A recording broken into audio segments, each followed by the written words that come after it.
On live television, Jasmine Crockett went head-to-head with J.D. Vance in a fierce showdown over corruption and power. What began as debate erupted into a brutal clash, money trails, backroom deals, and broken trust exposed to the nation. With tens of millions at stake and public faith on the line, it became more than two names. It became a fight for truth. And one question burned: can J.D. Vance survive when Jasmine Crockett refuses to back down? Stay with us. This is a story worth every second of your time. The studio that Sunday morning was a pressure cooker, every spotlight glaring down like an interrogation lamp. The anchor went through the motions, smiling into the camera, but behind the glass, the crew shifted nervously, sensing today was different. J.D. Vance lounged in his chair as if he owned the room, a crooked grin carved into his face. He exuded the confidence of a man who believed the game was his, to rig that every word would bend in his favor. The arrogance in his posture was almost theatrical, a performance designed to intimidate. But opposite him, Jasmine Crockett sat in silence, her poise a weapon sharper than any outburst. A slim folder lay in front of her, unremarkable at first glance. Yet it pulsed with the gravity of a ticking bomb. She didn't blink, didn't flinch. Her stillness drew the camera tighter. Viewers at home thought they were watching politics. What they were really about to see was a trial unplanned and unstoppable, erupting live on air. The studio had been simmering with tension from the moment the broadcast began, but when Jasmine Crockett finally moved, everything shifted. The slim folder on the desk, silent until now, suddenly became the gravitational force, pulling every pair of eyes in the room. She slid it open with a calm precision, the sound of paper against wood sharper than any shout. The anchor froze mid-breath, and the camera zoomed closer, as though the nation itself was leaning forward. Every second felt like the countdown to an explosion. Jasmine lifted a page, her hands steady, her voice, deliberate, each word echoing like a gavel striking. "Here is a financial disclosure from the Federal Election Commission," she declared, holding the paper high for the cameras. "It shows a $5 million transfer made directly to a political action group designed to support Senator J.D. Vance's policies." The number gleamed under the lights: $5 million. It wasn't a donation. It was a tidal wave of money too vast to dismiss, too targeted to be ignored. The studio seemed to contract around that figure, the silence amplifying its weight. The audience gasped audibly, panelists exchanged stunned looks, and the anchor's hand slipped, dropping his pen with a faint clatter that somehow rang louder than applause. But Jasmine wasn't finished. She leaned forward, her eyes locked on Vance, her tone cutting sharper with every word. "And the sender of that money," she continued, her voice unflinching, "is Tredford Dynamics, a subsidiary of Ironclad Armaments, one of the largest weapons corporations in the country. A corporation that is at this very moment under federal investigation for violations of national defense contracts." The words detonated like a bomb. The name alone, Ironclad Armaments, carried decades of controversy, whispered scandals, and now undeniable ties to J.D. Vance. Gasps gave way to murmurs of disbelief, and the control room behind the glass exploded into chaos. Producers waved frantically, technicians leaned over glowing screens, and voices overlapped as if trying to process the history unraveling in real time. For a split second, the studio was suffocated by silence again. The anchor's polished mask cracked his eyes wide with something dangerously close to fear. One panelist covered her mouth, another shifted in his chair as though trying to disappear. And still, Jasmine sat perfectly still, her composure more devastating than any outburst. She didn't need theatrics. The facts themselves were weapons, and she had just pulled the trigger. Across the table, J.D. Vance finally moved. His jaw clenched, his smirk faltered, and then, like a man clinging to a crumbling wall, he lashed out. A laugh burst from him, sharp and hollow, too loud, too desperate. He slammed his hand on the desk, the thud echoing through the set like the crack of a rifle. "Ridiculous. It's just legal support," he shouted, his voice ricocheting through the air. The roar was meant to dominate, to drown out the evidence with sheer noise. But the laughter rang false, the words brittle. The cameras caught the twitch in his eye, the tightness in his grip, the sweat glistening at his temple. And in that moment, the viewers at home saw it clearly: J.D. Vance. The man who entered the studio smug and unshakable was rattled. No amount of shouting could smother the truth that had already been unleashed. The echo of J.D. Vance's laughter was still rattling through the studio when Jasmine moved again. Her fingers, calm and precise, drew out another set of papers from the folder that now felt like an arsenal. The anchor's breath caught. The panelists shifted uneasily in their seats. Everyone watching could sense it. The air was about to tear open. Jasmine's tone was deliberate, every syllable delivered like a hammer. "Here are detailed bank records," she said, raising the sheets so the cameras had no choice but to capture them. The papers weren't vague summaries, they were official, stamped and highlighted, impossible to dismiss. On March 12th, Titan Energy Group wired $7 million to a fundraising committee directly tied to Senator J.D. Vance. The number hit like a detonation. $7 million. Not whispers, not rumors, but black and white proof. The audience gasped, the anchor blinked hard, and the control room erupted into frantic motion. Everyone could see it. This wasn't politics, it was purchase. Jasmine leaned forward, her voice hardening as the next line cut deeper. And that transfer, she continued, her eyes locked on Vance, happened the same day Senator Vance voted against a key amendment to the CARES Act. That amendment was written to protect rural hospitals in the middle of the COVID-19 crisis. Her words hung heavy, the weight of lives lost, and hospitals shuddered, colliding with the brutal simplicity of money-changing hands. The timing was surgical, too perfect to be coincidence. Viewers at home could feel their stomachs twist. The cameras closed in on J.D. Vance's face, his skin flushed crimson, the smirk gone, replaced by raw fury. He slammed his palm onto the desk, the crack reverberating like a gunshot. "Lies, I voted for the national economy, not for money." His shout was thunder meant to dominate, to drown her out. But thunder fades, and the desperation in his voice betrayed the fear gnawing underneath. Jasmine didn't flinch. She let his fury burn itself out, the silence that followed making his denial sound emptier by the second. Then, without a word, she set the documents flat on the desk. The camera zoomed in there. It was a copy of the transfer order, Titan Energy's corporate authorization stamp, and a bank verification log noting the exact hour of the transaction. Side by side with the congressional voting record, the match was perfect. No gaps, no wiggle room. Just the cold, devastating alignment of money and power. The audience gasped again, louder this time. One panelist shook his head in disbelief. The anchor's jaw tightened, and behind the glass, the control room looked like a war room scrambling under fire. Social media lit up in real-time, phones buzzing as hashtags began to surge. For millions watching at home, the pattern was suddenly undeniable. Money flowed in, votes flowed out, and the beneficiary was the man now sitting red-faced and shaking at the desk. It wasn't just evidence, it was execution. And for the first time, J.D. Vance looked less like a senator and more like a man caught in the blinding glare of his own guilt. The aftershock from the bank transfer revelation was still trembling through the studio when Jasmine reached for another page. The folder was no longer just a folder, it was a live weapon, and everyone knew it. She drew out a single sheet of paper, thin but heavy as stone, and raised it into the hot light of the cameras. The anchor shifted in his seat, his jaw tight, while the control room froze, as though they were bracing for impact. Jasmine's voice dropped into that same deliberate rhythm that had already made the nation lean forward. This, she began, holding it steady, is a printed internal email. The camera zoomed until the letterhead filled the screen, bold and damning. It was sent by Evelyn Markham, Director of Government Affairs at Harvest Ag Consolidated, straight to the office of Senator J.D. Vance. Her eyes locked on him as she read the subject line aloud, Follow-up Section 404 language. The words hung in the air like a live grenade, seconds from going off. Jasmine's voice sharpened as she continued. In this email, Ms. Markham thanks Senator Vance's office, quote, for moving the Section 404 adjustments through as drafted. She adds that the changes would, quote, relieve our producers from strict discharge controls on river outflows. She lowered the page just enough so the viewers at home could see the highlighted paragraphs glowing under the studio lights. Let's be plain, she said coldly. This email is celebrating the fact that protections under the Clean Water Act were gutted so giant agricultural corporations could dump their waste into American rivers without being stopped. A shiver rolled through the studio audience. Even the anchor's professional mask cracked, his pen tapping nervously against the desk. It wasn't just politics anymore, it was poisoned water, poisoned towns, poisoned trust. Jasmine flipped the page, revealing the metadata section printed below. This message isn't a draft.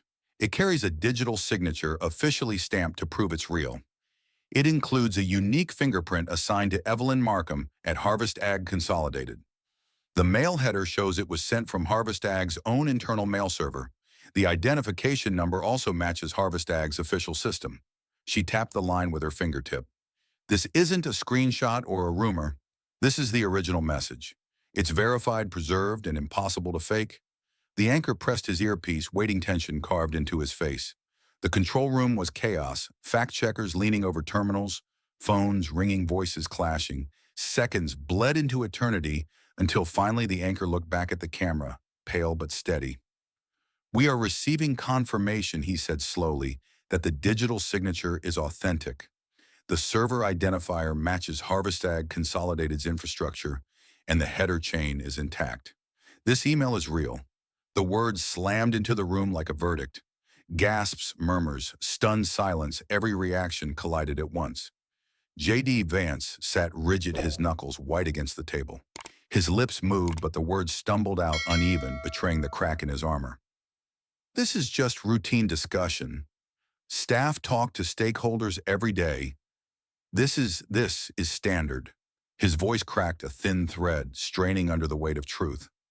Jasmine didn't wait. She cut across him, sharp as glass. "Discussion. You copied their words letter for letter into the law. Every comma, every loophole, exactly as they wanted." The studio fell into a chilling silence. The comparison sheets glowed on the monitors, Harvest Ag's phrasing, and the amendment's final text perfectly identical. For a long, brutal moment, the cameras captured it all. Vance's flushed face, the sweat at his temple, the tremor in his hands. And across the country, millions watching realized they weren't seeing a debate anymore. They were seeing a confession written in ink and read out loud live on air.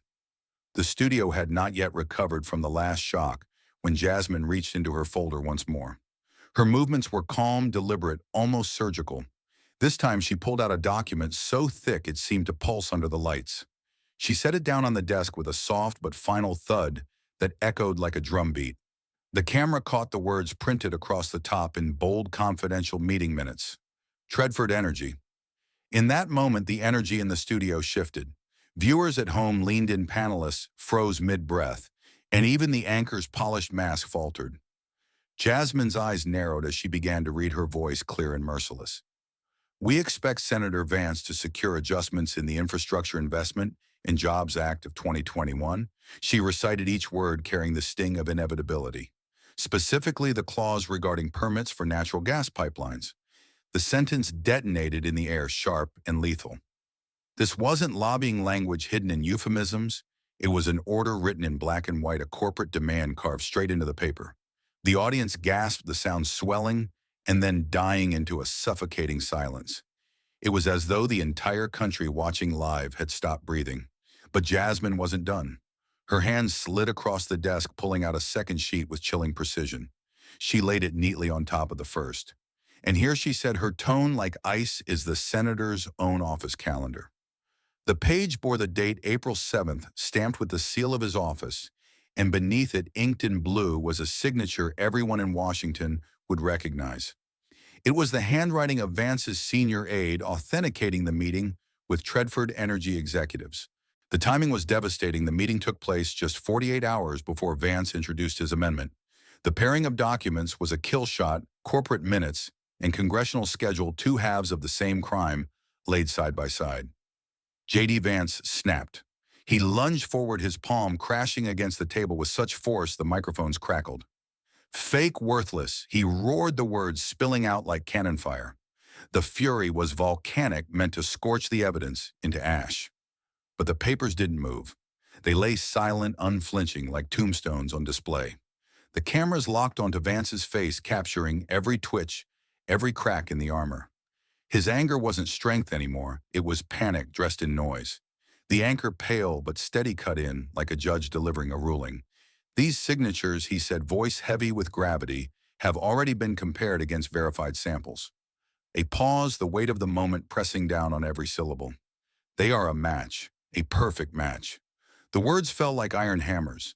The audience gasped louder this time, a wave of disbelief crashing across the studio. One panelist dropped his pen, another whispered a prayer under her breath. Vance's body slumped back, the defiance draining from him. His lips moved, but his voice came out as a stammer. No, no, that's not right, he muttered, barely audible. His eyes darted to the papers, blinking hard as sweat slid down his temple, leaving a glistening trail under the brutal studio lights. For the first time that morning, he had no thunder, no bravado, no shield, just silence. A silence that roared louder than any denial he had ever given. And the nation watching live knew they had just witnessed a man cornered by his own truth. The room was still vibrating from the last revelation when Jasmine leaned into the microphone, her tone dropping to something colder, sharper. The anchor shifted, panelists froze, and the cameras zoomed in, waiting. Jasmine didn't reach for another page this time. Instead, she locked her eyes on Vance and said, her voice steady and cutting, "This isn't just about signatures or transfers. This is about a man. His name is Patrick Healy." The words landed like a stone in still water. She continued, her voice low, but every syllable hitting like a gavel. Patrick was not a senator. He wasn't famous. He was a staffer at one of Washington's most powerful lobbying firms. His job was supposed to be invisible, scheduling meetings, shuffling papers, keeping the wheels of influence spinning. He told himself it was harmless. He told himself he was just doing a job. She paused, her gaze never leaving Vance. But then the machine he served crushed his own family. The studio air tightened.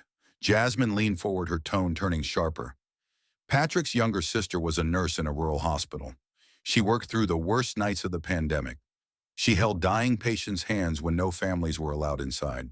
She prayed over empty ventilators, and she believed help was coming, but it never came. Jasmine's hand tapped the desk once, punctuating the silence. When you, Senator Vance, voted against the CARES Act amendment that would have saved those hospitals, the funding vanished. And weeks later, that hospital closed. His sister lost her job. The town lost its lifeline. The audience gasped, the sound sharp and collective. Jasmine did not soften. That was the moment Patrick broke. He couldn't stay silent anymore. That night, he stayed in his office long after everyone left. He opened his inbox. He opened the archive of meeting minutes. He pulled up the calendar entries tying lobbyist demands to legislative actions, and he started printing. Every email, every memo, every page. He stuffed them into a folder until the weight felt like a brick in his hands. Her voice dropped lower, more intimate, forcing the audience to lean in. Patrick didn't go to the press. He didn't post it online. He didn't want fame. What he wanted was accountability. So he reached out to my aide, Rami. In the middle of the night, he sent one message: "I have something your boss needs to see." The studio was silent now, the tension unbearable. Jasmine didn't let it break. They met in a library. No cameras, no microphones. Just two men sitting at a table with a folder between them. Patrick pushed it across his hands, shaking. Rami opened it and saw exactly what I have shown here, proof. Proof that every dollar lined up with a vote, every meeting matched an amendment, every request from industry became your words in law. Then Jasmine turned squarely toward the camera, her eyes blazing. Patrick Healy made his choice. He stopped being part of the silence, and now his truth is here on this table for the nation to see. The camera cut to J.D. Vance's face, jaw, clenched lips, pressed tight eyes, darting, but no words. For the first time all morning, the senator sat in suffocating silence, cornered by the story of a man who had nothing but courage and receipts. The echo of Patrick Healy's story still hung in the studio like smoke when Jasmine made her next move. Slowly, deliberately, she reached back into the folder that by now looked less like a file and more like a weapon. The audience tensed, the anchor shifted, and the camera zoomed in as if pulled by gravity.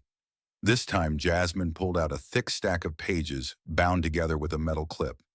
She spread them across the desk one by one until the words at the top of the first page were visible to every viewer at home. Detailed call logs, Office of Senator J.D. Vance. The silence that followed was suffocating. Jasmine leaned in, her voice carrying the sharpness of a verdict. "These are your office phone records, Senator. Calls placed directly from your staff to corporate lobbyists. And look at the timing, they always come just hours before critical votes in the Senate." She flipped to the next page, letting the microphone capture the crack of the paper.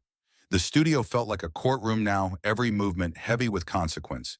Call, vote, call, vote. The pattern is exact. Not once, not twice, dozens of times. Her hand came down hard on the next page, the highlight burning under the lights. In 1 year alone, corporations poured over $20 million into committees tied to you. 20 million. And every single payment coincides with these calls. These aren't rumors, Senator Vance. These are receipts. The trail is written in your own records. The words hit like hammer blows, and the audience gasped audibly, a low chorus of disbelief breaking through the tension. Then came the final dagger. Jasmine slid a page forward, tapping the section circled in red ink. The phrase leapt off the paper, chilling in its clarity. Exchange about pipeline. Urgent action required. Her eyes flicked up to Vance. Here it is. Not a suggestion, not small talk. An urgent directive logged by your own office right before you move to alter legislation on pipeline permits. This is not coincidence. This is coordination. The anchor's face drained of color, his knuckles tightening around his pen. A panelist whispered, "Oh my God," before catching herself. Behind the glass, the control room erupted into chaos. Phones ringing, fact-checkers sprinting, producers waving frantically. But inside the studio, the air was frozen solid, every eye locked on Vance. The cameras zoomed in on his face. He wasn't shouting anymore. He wasn't laughing or pounding the desk. His lips trembled, and when he finally spoke, the words were weak, almost broken.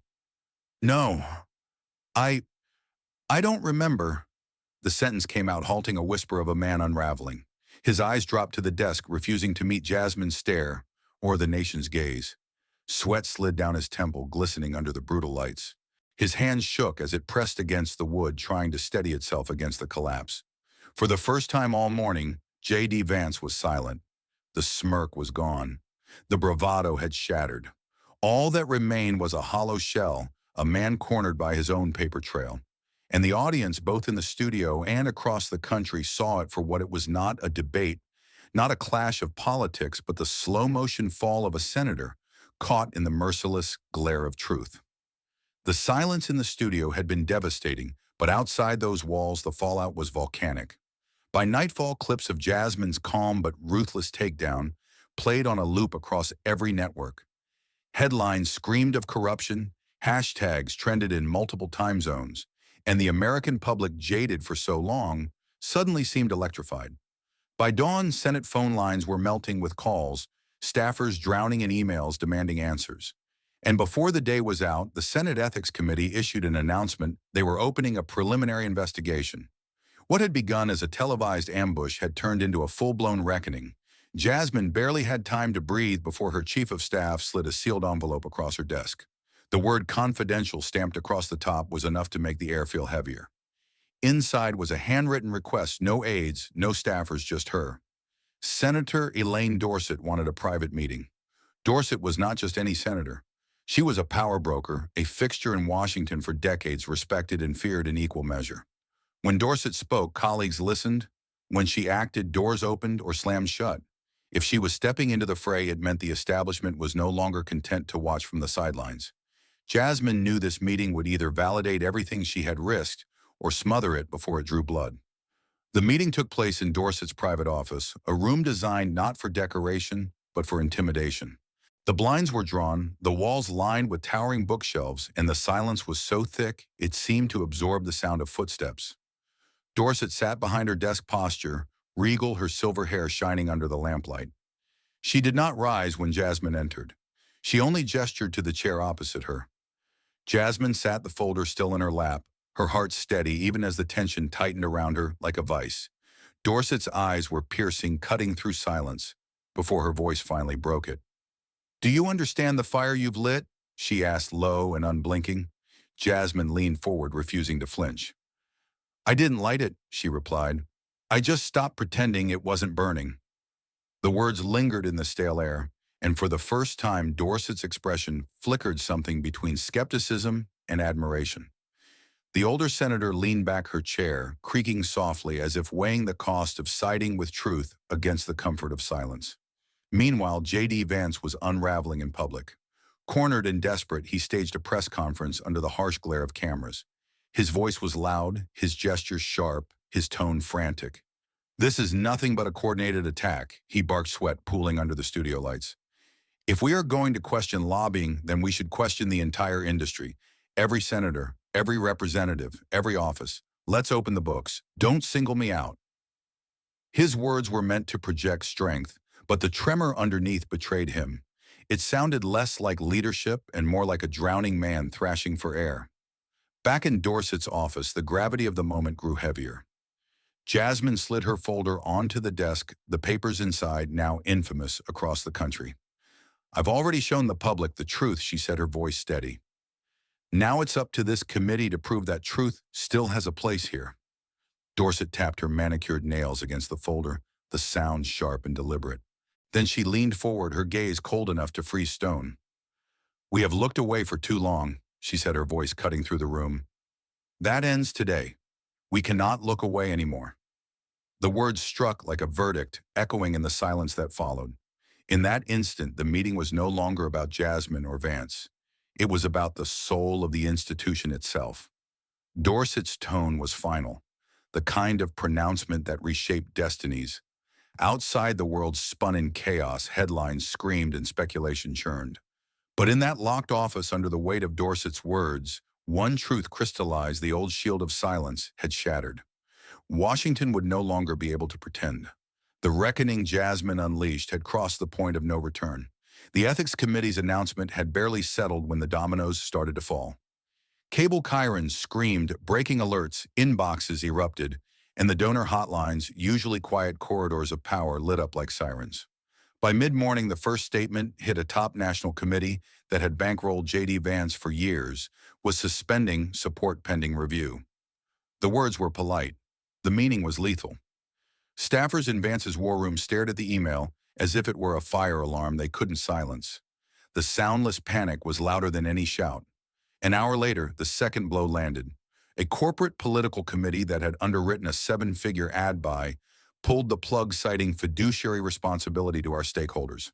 The canceled placement left blank airtime across 3 states, a ghostly hole where the campaign's message should have been. Phones rang. No one answered. A junior staffer whispered, "Do we beg them back?" and got only a shake of the head. Someone killed the TV, but the silence didn't help. It just made the dread clearer. Inside the campaign headquarters, the whiteboard of talking points was wiped clean and smeared gray. The comms director tried a spin that died on contact. "We're focusing on listening to voters." Another aide pushed a stack of press inquiries across the table and said, "We need a line now." The chief of staff stared at the phones and muttered, "There is no line." In the corner, a box of glossy mailers paid for with money that had just vanished sat unopened, like a bad joke. No one laughed. By late afternoon, the resignation letter arrived on creamy stationery, short enough to fit in a single breath. It read, "I no longer believe in this mission. No preamble, no plea, no spin." The aide placed his badge on the desk, slid a small cardboard box under his arm, and walked past cameras that didn't recognize him. At the elevator, he kept his eyes on the floor, as if the tiles might offer absolution. The doors closed. The floor count clicked upward. Another piece of the campaign fell away. Across the Capitol, Jasmine Crockett's office turned into a sorting room for a country's conscience.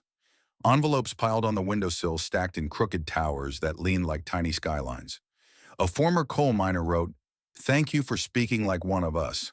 A rural nurse scrawled, "We were invisible until tonight." A Marine veteran printed, "I had given up. Not today." Some letters were typed and perfect. Others were smudged with pencil and coffee, messy and human and true. Jasmine read until the words blurred, then kept reading. More kept coming, bundles bound in rubber bands, postcards with sun-faded corners, a child's drawing of the Capitol under a bright yellow sun. A small-town pastor wrote, "Truth is an altar. You lit a candle." A teacher added, "My students watched. They believed you." There were no checks inside, only faith. Even the quiet envelopes felt loud, each one a heartbeat thudding against the din of politics. Staffers cleared shelves to make space. The stacks kept growing. Near dusk, a plain envelope with no return address slid under Jasmine's door. Inside was a single sheet printed in clean, cautious lines. I wrote similar memos too. No name, no office, no demands. Just the sentence and a second line smaller. Please protect me. The room thinned to a hush. Jasmine held the page like it might break the weight of the words heavier than any dossier. Proof had been a paper trail. This was a pulse. Outside, the city dimmed to twilight. In the distance, the Capitol dome began to glow its curves, picking up the last light of the day. Jasmine stood at the window with the note still in her hand, watching the horizon lift from blue to silver. Behind her, the letters rustled in a soft current from the vent, a whispering chorus that felt like the country breathing again. She pressed her palm to the glass as if the building itself might steady her. The night exhaled. Dawn found her at the same window, the stacks of mail now warm, with a thin thread of sun. The first rays climbed the marble, kissed the dome, and spilled like quiet fire across the avenues. Jasmine's reflection hovered over the city, a silhouette, a witness, a promise. She spoke so softly that only the room could hear. Truth once spoken cannot be buried. The words hung in the brightening air, simple and immovable. Outside, the day began. Inside, the echo stayed. Thank you for watching until this moment and for standing with us on this journey for justice. Your support means everything. Like, subscribe, and turn on notifications so you never miss what's next. And we'd love to hear your thoughts. Leave a comment below and let us know what moved you most in this story. Together, our voices make a difference.